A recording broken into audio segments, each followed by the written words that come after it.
मैं अंकित दुबे आप सभी लोगों का स्वागत करता हूं अपने YouTube channel smart study by Ankit पर। आज मैं लेके आया हूं कुछ एसएससी प्रीवियस ईयर के पेपर के सवाल जो रीजनिंग में आए हुए हैं। रीजनिंग के कैसे सवाल है वो हम चीज देखते हैं कि एसएससी का ट्रेंड क्या चल रहा है और कैसे एसएससी पूछता है। आज हम प्रीवियस ईयर पेपर पर बात करेंगे और ये क्लास एनालॉजी की अंतिम क्लास होने वाली है। इसके बाद हम नेक्स्ट जो चैप्टर होगा उस पर बढ़ जाएंगे। ठीक है, तो जो भी साथी नए हैं चैनल सब्सक्राइब कर लें। ये देखिए इसका क्या कह रहा है कि 23 का संबंध 72 से है तो 38 का संबंध किससे होगा।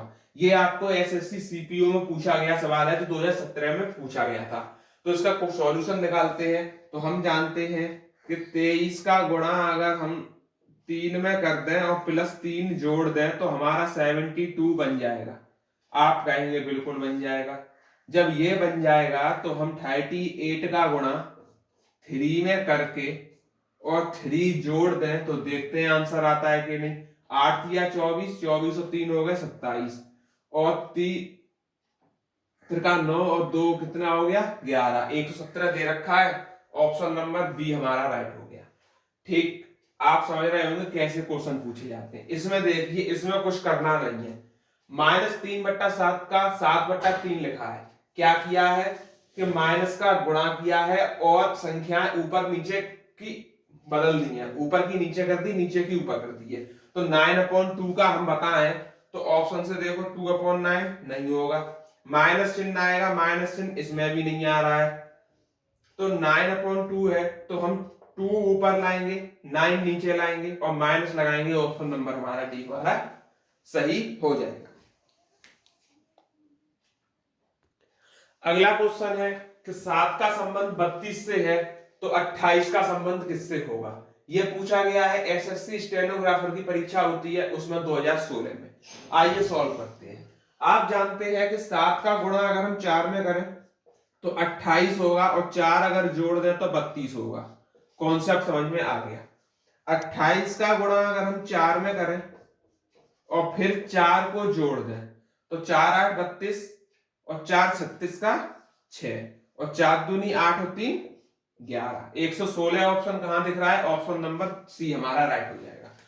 अगला क्वेश्चन है 42 का संबंध 20 से है, 64 का संबंध बताना है। यह भी स्टेनो में 2016 में पूछा गया क्वेश्चन है। आइए सॉल्व करते हैं। इसमें क्या कर सकते हैं, हम डिवाइड कर सकते हैं। एक चीज करते हैं 2 का डिवाइड लगा के देखते हैं कि काम बनता है कि नहीं। तो इसमें 2 का डिवाइड लगाएंगे कितना आएगा 21 आएगा और 21 में से 1 माइनस करेंगे तो हमारा आंसर 20 आ जाएगा। समझ गए कॉन्सेप्ट। अब यहां देखते हैं 64 में लगाओ 2 का भाग कितना आएगा। आप बोलेंगे 32 और 32 में से 1 घटा दो तो आंसर कितना आएगा 31। ऑप्शन नंबर पहला हमारा राइट हो जाएगा। आगे देखते हैं क्वेश्चन कह रहा है कि 6 का संबंध 18 से है तो 4 का संबंध किससे होगा। क्वेश्चन दिया है एसएससी स्टेनो में 2016 में आया हुआ है। पहले एक लॉजिक लगाते हैं कि 6 3 18 होते हैं तो 4 3 12 होते हैं। 12 ऑप्शन में नहीं दिया है तो ये वाला लॉजिक तो फिनिश हो गया, यानी ये लॉजिक हम ना लगा सकते। अब कौन सा लॉजिक लगाएं कि क्वेश्चन का आंसर हमको मिल जाए। तो हम एक काम करें, अगर हम 6 इंटू 2 करें और प्लस कर दें 6 तो 6 दूनी 12 और 6 18। आप देखें लॉजिक लग सकता है कि नहीं। 4 के साथ करें तो 4 दूनी 8 और 6 14। ऑप्शन नंबर डी हमारा राइट हो जाएगा। समझ में आ गया। अगला है एसएससी सीजीएल 2015 में पूछा है 8 का संबंध 24 से है और 32 का संबंध किससे होगा। आप क्या सोच सकते हैं। आप सोच सकते हैं कि 8 या 24 होते हैं लेकिन 32 तो 3 के 32 तो उसमें नहीं आता कि किसी के 3 गुणे में 32 हो, नहीं आएगा। ये लॉजिक खत्म। 8 या 8 दूनी 16 और 8 24 होते हैं लेकिन इसमें भी 2 का गुणा करो और 8 जोड़ो तो 32 हमारा नहीं आएगा। ये भी लॉजिक खत्म। एक और लॉजिक हमने आपको बताया था क्या कि इन दोनों का परस्पर कर दो इनटू, यानी कि 2 इंटू 4 बराबर हो गया 8।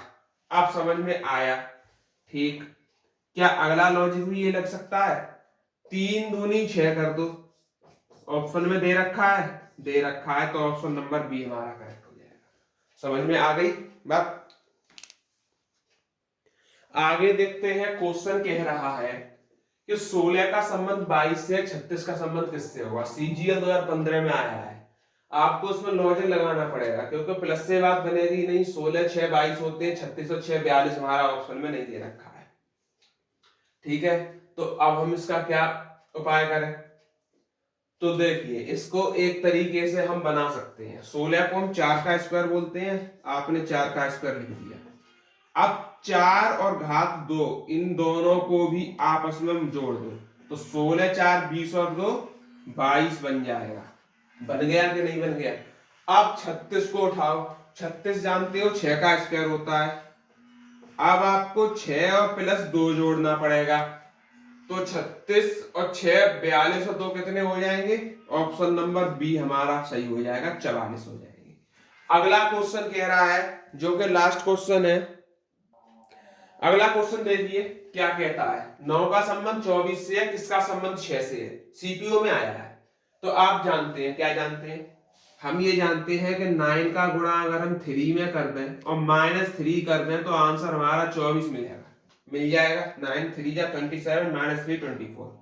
अब 6 बनाना है, किससे बनेगा।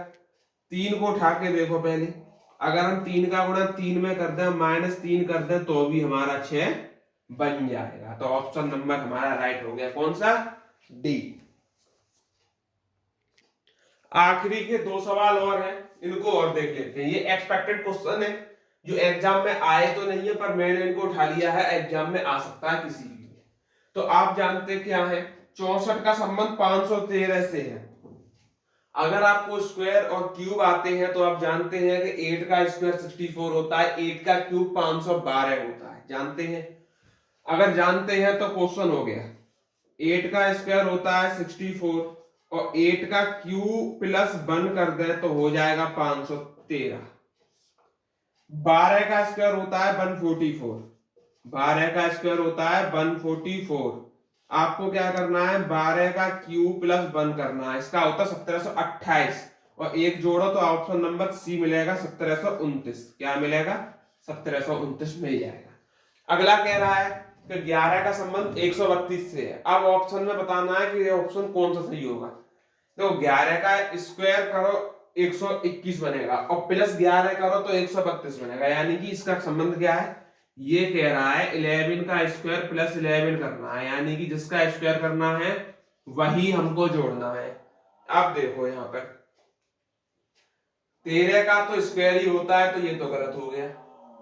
10 का स्क्वायर ही होता है, तो ये भी गलत हो गया। अब बचा दो चीज, इसका होता है 15 का 225 और 225 में 15 जोड़ोगे 240, ये भी गलत हो गया। ये वाला उठाओ, 9 का स्क्वायर करो और प्लस को 9 करो तो